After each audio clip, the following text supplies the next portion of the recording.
শ্রী শোভন চট্টোপাধ্যায় এবং শ্রীমতী বৈশাখী ব্যানার্জি।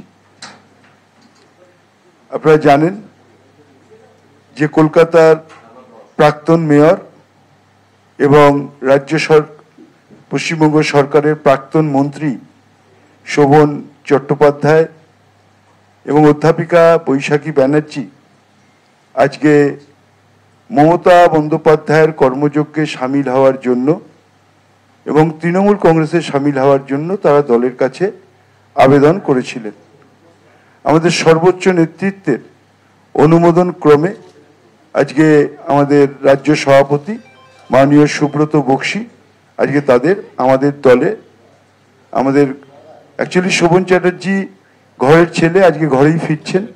আজকে তাদের অন্তর্ভুক্তি হচ্ছে তৃণমূল কংগ্রেসে এবং বৃহত্তর এই তৃণমূল কংগ্রেস পরিবারে তারাও একজন মমতা বন্দ্যোপাধ্যায়ের সৈনিক হিসেবে আজ থেকেই তারা কাজ শুরু করবেন।